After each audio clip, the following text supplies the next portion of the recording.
My boyfriend locked me in the car for 2 hours during his sister's wedding, saying, "My family doesn't need to see your pathetic face or that disgusting dress." You guys, can you even imagine being locked in a car for 2 agonizing hours by your own boyfriend on his sister's wedding day? Because that's what Raoul did to me. He looked me dead in the eye and said his family didn't need to see my pathetic face and disgusting dress, snatched my phone, and then just left me there. And trust me, that was only the very beginning of the nightmare. Before I tell you how he ended up leaving me 41 frantic voicemails weeks later, let's back up a little. I'd been dating Raoul for about 8 months, and I genuinely thought we were on track. Not like perfect soulmate territory, but definitely in the this could be something real kind of way. But then, at his sister's wedding yesterday, the disaster that was apparently always lurking beneath the surface of our relationship just exploded. The sting of his betrayal? It cuts deep, especially when I think back to how we first met. It was one of those super random encounters that felt, destined. Like fate or whatever. I was at this incredible art exhibition during their annual night viewing party. The place was absolutely packed because some tech company, where Raoul actually worked, was sponsoring it. They were debuting this new projection technology, and everyone was buzzing. Then, right in the middle of the show, total darkness. The power just poof went out thanks to this massive thunderstorm rolling in. All you could see were little islands of light from people's phone flashlights. I was trying to navigate my way through the crowd, practically feeling my way to the exit, when suddenly, BM. Someone crashed right into me. That someone was Raoul. He was incredibly apologetic, immediately trying to help. My contact lens had gotten knocked loose, so I really needed to find a bathroom. He guided me there, and then after the power came back on, we ended up talking for hours in the exhibition cafe. He told me that seeing my face illuminated by the emergency lights had been the most beautiful thing he'd ever seen. I mean, who says that? My brain gremlins were immediately, completely smitten. Fast forward to yesterday, Monica's wedding. His sister. I'd actually never met his family before, which, looking back, was probably red flag number 1 in our relationship. He always had an excuse, Oh, they're busy. They live across town. Monica's planning her wedding. It's a crazy time. Blah, blah, blah. But yesterday, it was finally happening. I was going to meet them. I spent weeks agonizing over finding the perfect dress. Nothing too fancy, obviously. I wasn't trying to upstage the bride, come on. But it still needed to be nice enough to make a really good first impression. I settled on this beautiful dusty rose midi dress, covered in delicate little silver flowers. It felt fitting, given our meet-cute.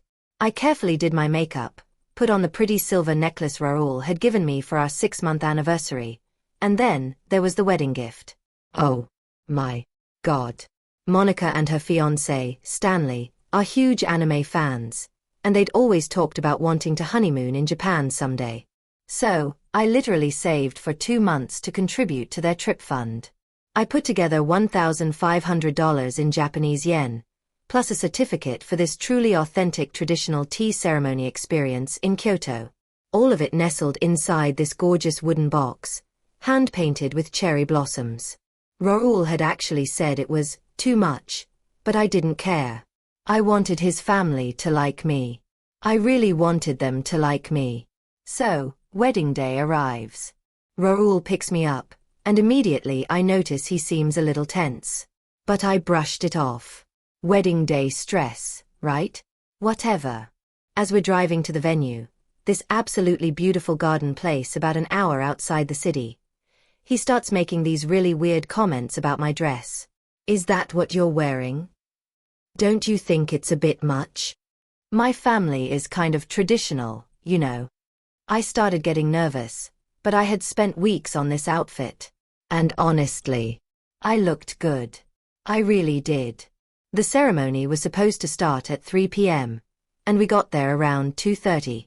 Raoul pulls into this back lot, hidden behind some trees.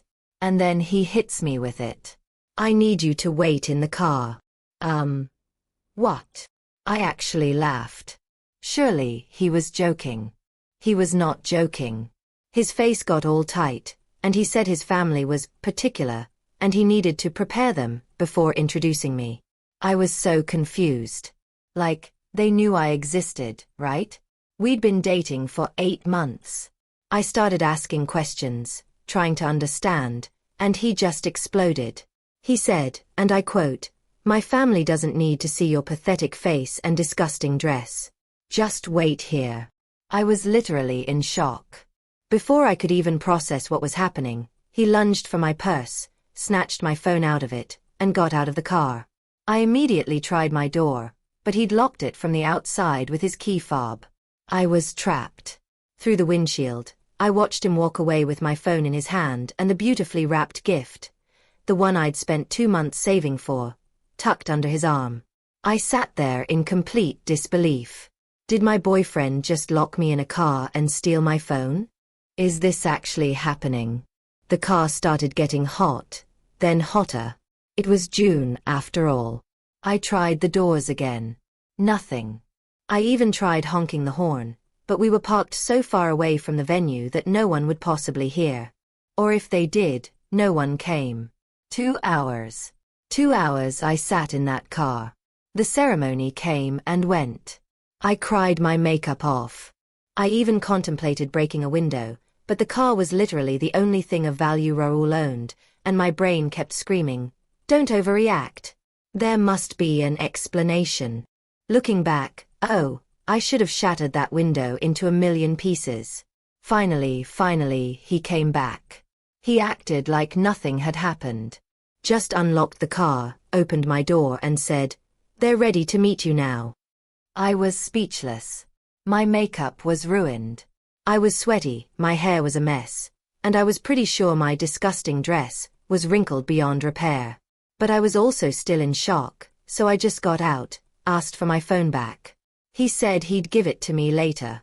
At this point, I was trying to convince myself there had to be some massive misunderstanding. Maybe his family really was super traditional, and he panicked. Maybe he was ashamed of something I didn't know about him. I was literally creating 1,000 excuses for him in my head as I followed him toward the reception. We walked into this beautiful tent, twinkling with fairy lights. Monica looked absolutely gorgeous in her wedding dress.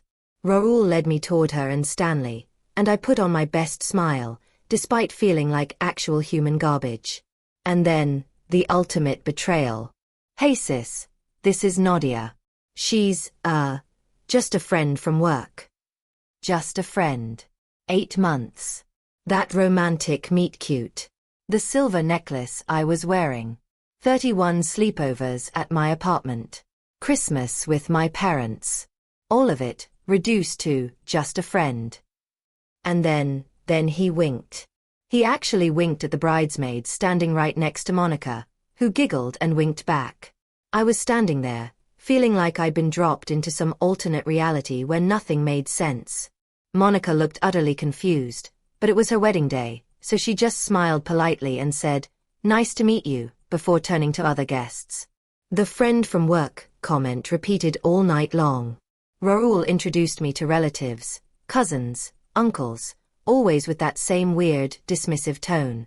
Always while looking around the room as if he was searching for someone more interesting. I smiled. I was polite. I said all the right things because what else was I supposed to do? Cause a scene at someone's wedding? Scream. He locked me in a car for 2 hours. In front of the cake table? No. I couldn't. I'm writing this the morning after. I finally got my phone back, and Raoul dropped me at my apartment last night, acting like the evening had gone great. He actually tried to kiss me goodnight. I turned my face away, and he didn't even seem to notice anything was wrong. The wedding gift, the one I saved for 2 months to buy, is apparently sitting with all the other gifts at Monica and Stanley's house. Raoul didn't even tell them it was from me. I haven't slept. My mind keeps replaying everything, searching for signs I missed. Was our entire relationship fake? Was I just convenient until something better came along? I don't know what to do now. I want to confront him, but I also want to be smart about this. Part of me wants to contact Monica directly and tell her everything. Part of me just wants to ghost him completely. Any advice would help because my brain gremlins are working overtime, and I'm pretty sure our relationship just completely fell apart in the worst possible way. Update 1. First of all, thank you to everyone who commented on my last post. I literally cried reading some of your messages. It helped me realize I wasn't overreacting or going crazy. The internet sent me here for support, and y'all delivered like express delivery. So, it's been 4 days since the wedding disaster, and things have, shall we say, developed. After I posted, I spent the whole day ignoring Raoul's texts.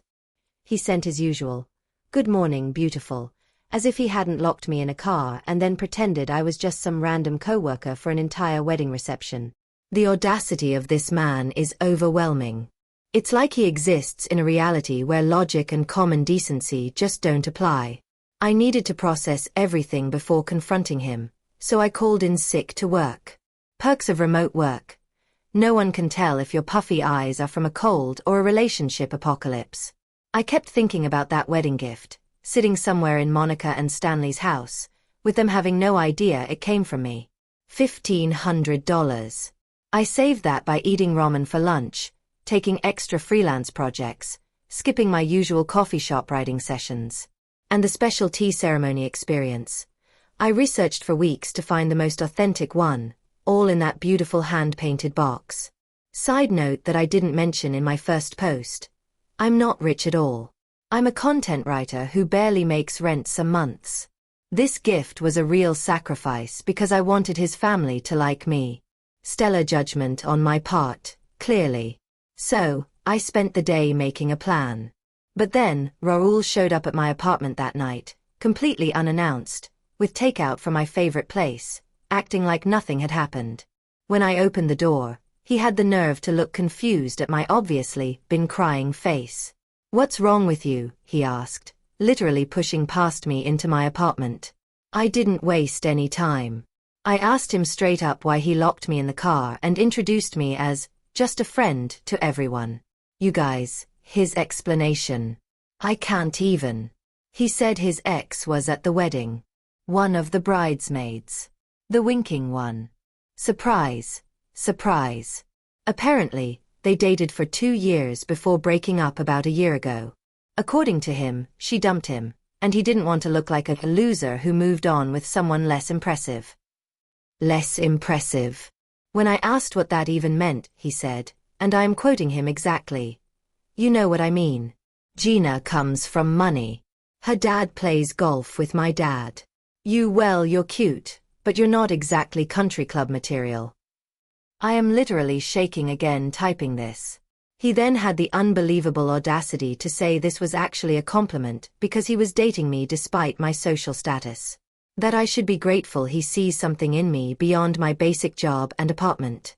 The entire time he's saying this, he's unpacking food on my coffee table like we're about to have a normal dinner. I was so shocked I couldn't even scream at him. It was like watching a nature documentary where the narrator calmly explains how the snake unhinging its jaw to consume prey twice its size is actually quite fascinating.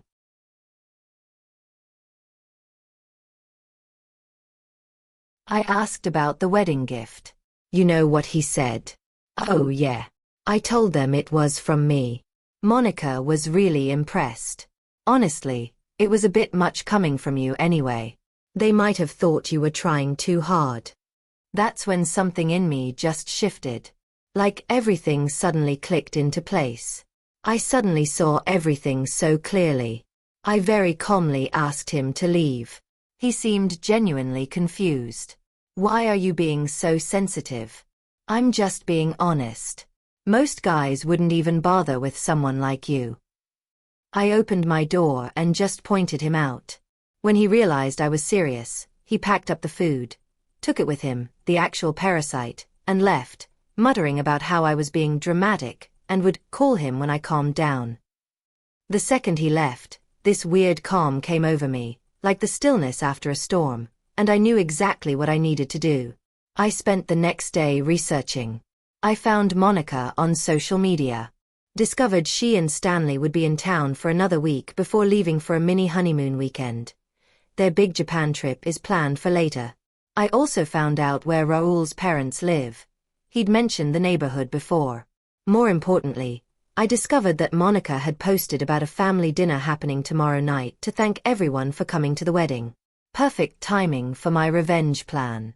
The next 3 days were a masterclass in restraint. Raoul kept texting, gradually escalating from confused, "Are you still upset?" to annoyed, "This silent treatment is childish," to angry, "Fine, be a B-word about it," to conciliatory, "Babe, please talk to me. I miss you." I responded just enough to keep him from showing up at my door again. Need space. Still processing. Talk later. Meanwhile, I went to the bank and withdrew another $1,500 in cash. I could barely afford it, but this was about principle now. I converted it to yen at this specialty currency exchange place downtown.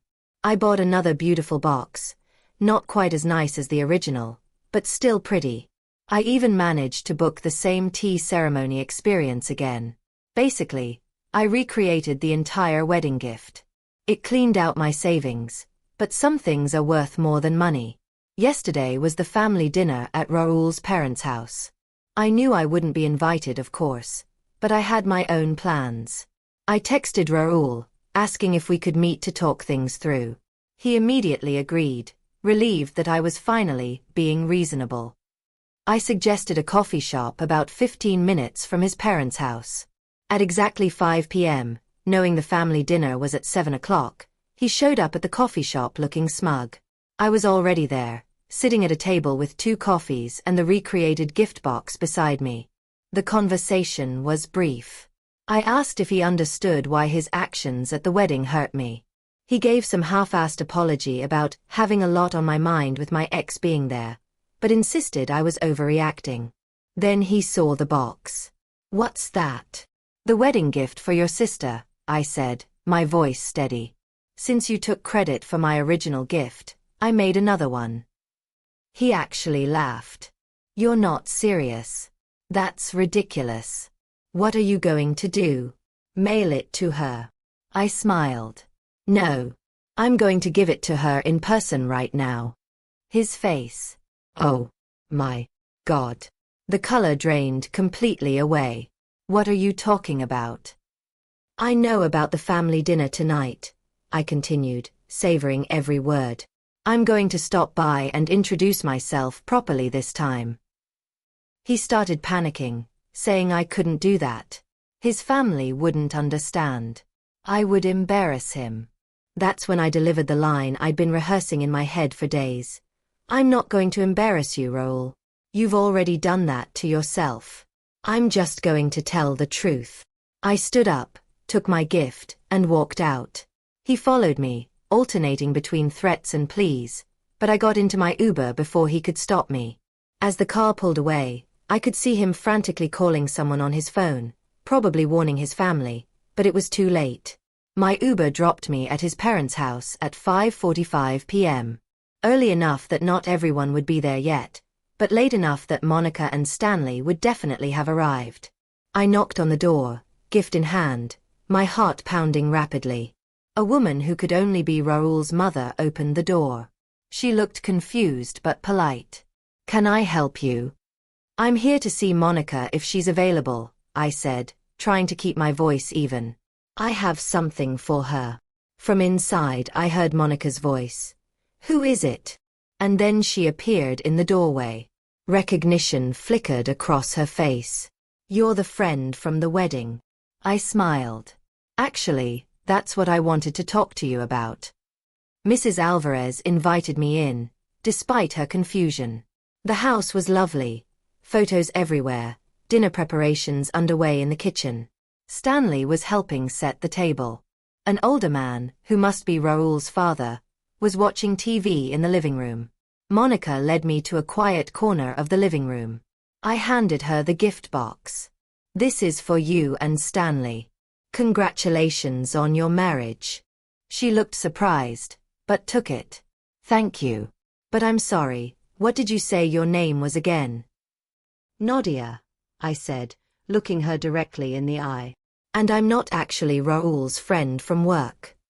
What happened next will be in my next update. This post is already super long, and Raoul just showed up pounding on my apartment door. I need to deal with this situation, but I promise I'll update soon. Edit.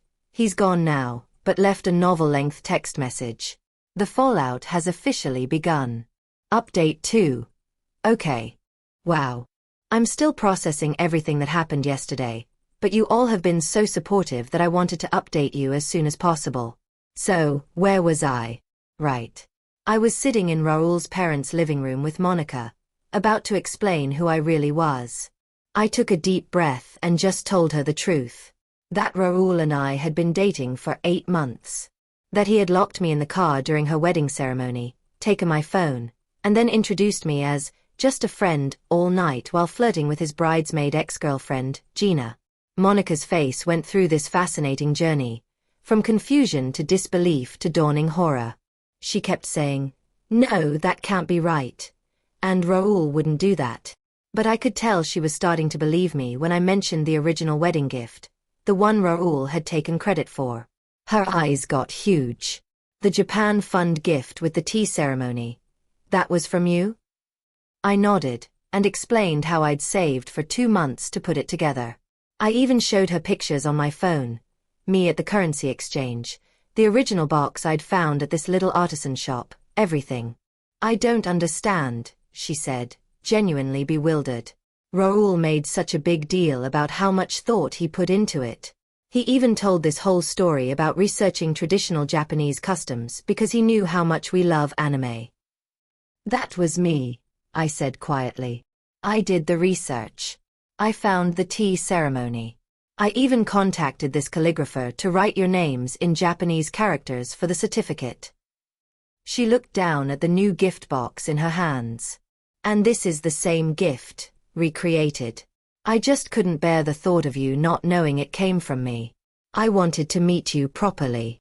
At this point, Stanley had wandered over, curious about our intense conversation. Monica quickly filled him in, her voice getting more upset with each word. Stanley looked like he wanted to punch something. "I knew something was off with that gift," he said. "Raoul has never shown any interest in our Japan plans before. He usually just makes fun of us for watching anime." That's when the front door slammed open. Raoul burst in, out of breath like he'd been running. He stopped dead when he saw me sitting there with Monica and Stanley, the gift box open between us. "What the hell are you doing here?" he demanded, like I was the one who'd done something wrong. Before I could answer, Monica stood up. Her voice was cold. "Is it true?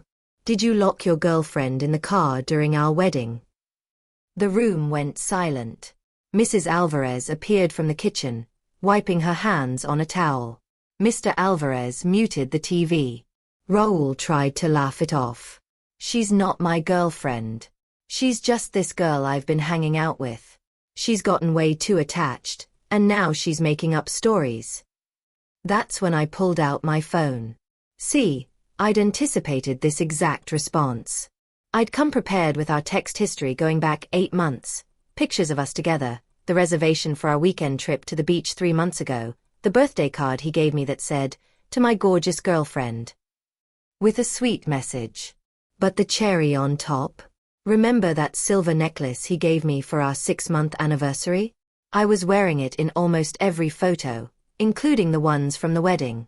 Monica grabbed my phone and started scrolling, her face getting darker with each swipe. She handed it to her mother, who looked increasingly distressed. "Explain this, Raoul," Monica said. And then the lies began. He tried everything. Those texts could be with anyone. She changed the contact name. "Those photos don't prove anything. We were just hanging out." "Okay, fine. We hooked up a few times, but she's crazy and clingy." With each lie, his family's faces grew more disgusted. Mrs. Alvarez actually covered her mouth when he called me crazy. Monica cut him off mid-excuse. "What about the gift? The Japan Fund and tea ceremony? Was it from you or from her?" He faltered. What about it? He looked at the open gift box, then at me, then back at his sister. I could practically see the calculations happening behind his eyes. We got it together. It was my idea, but she helped. Stanley scoffed audibly. Dude, just stop lying. That's when Mr. Alvarez finally spoke up.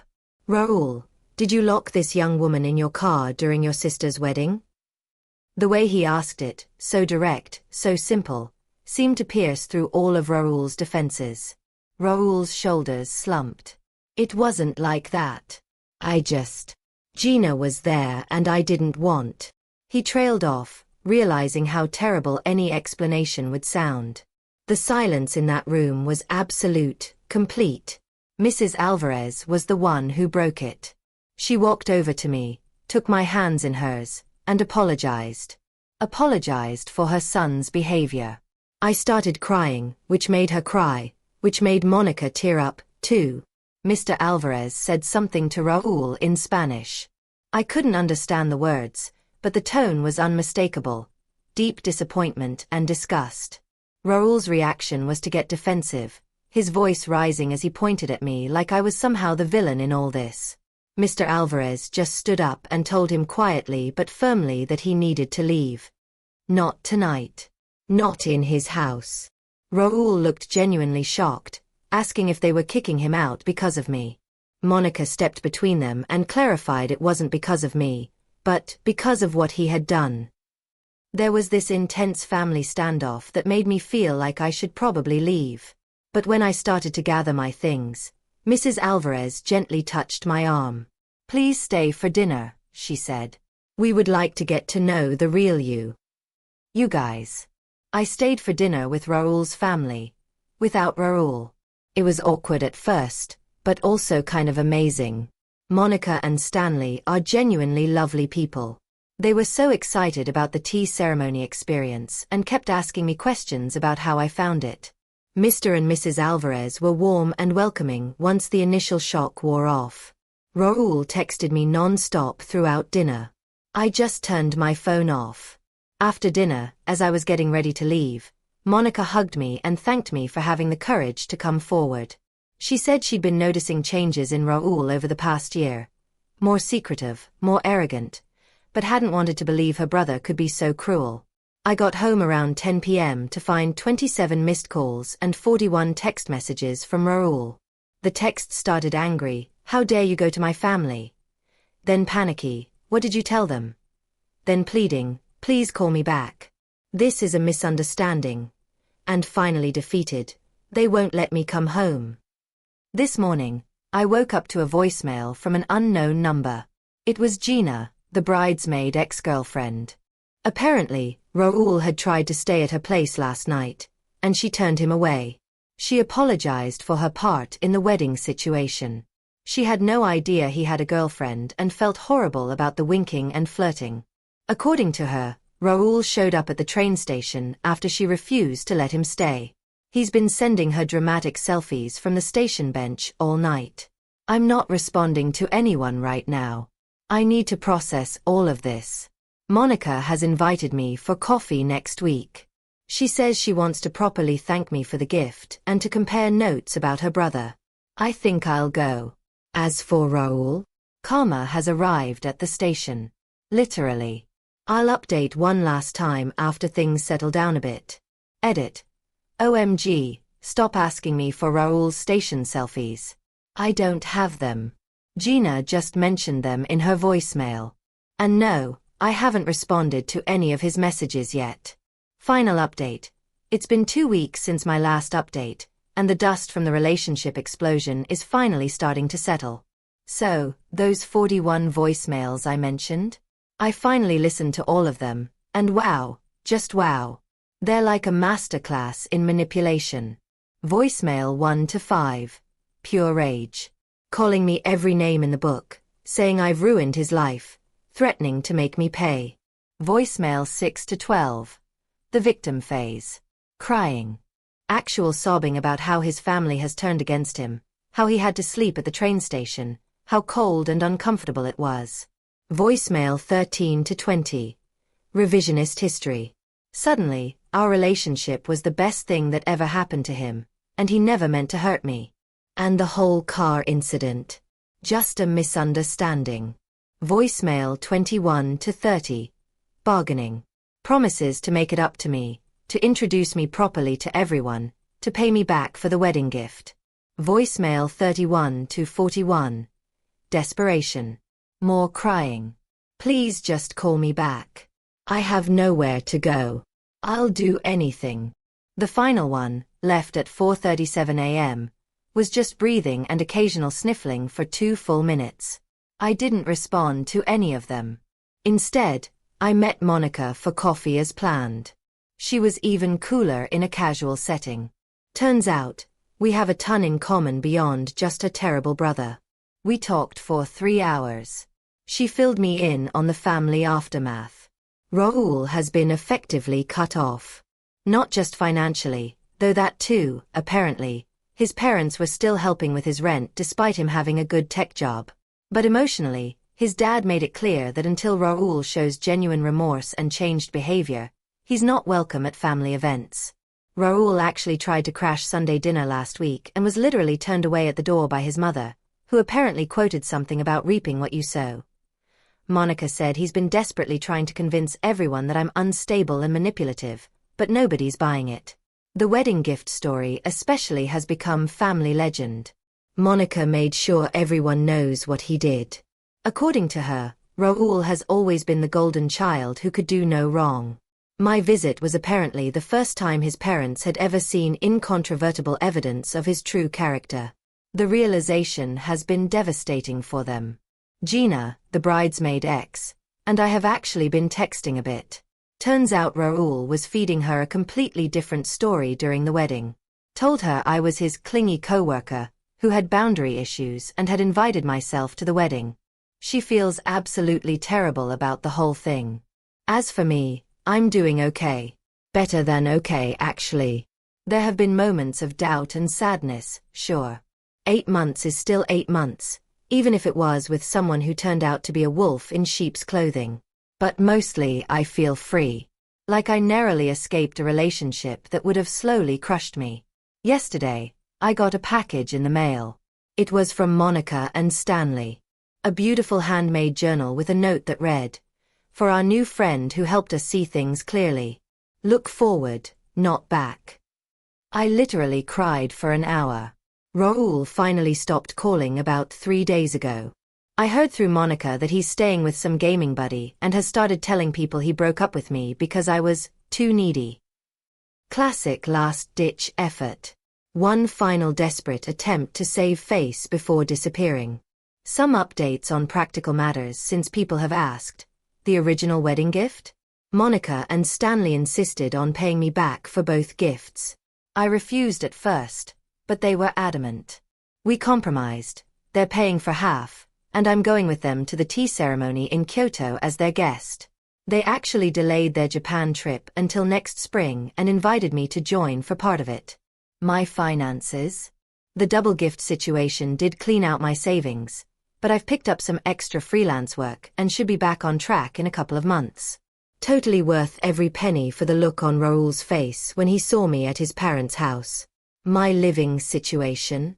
I changed my locks, even though Raoul never had a key, just being cautious, and installed a small security camera by my door. No signs of him trying to come by, thankfully. Dating.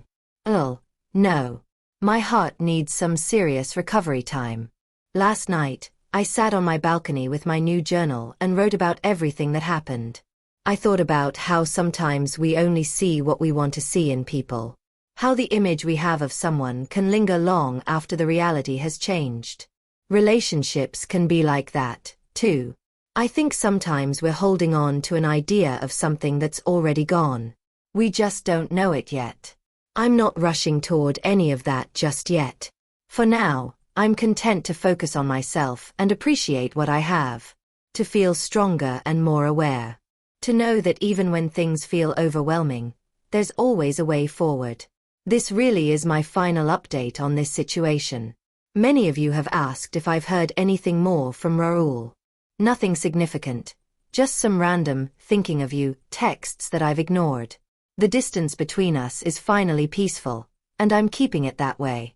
What would you have done in my place? Have you ever had a moment where everything just clicked, and you saw someone's true colors?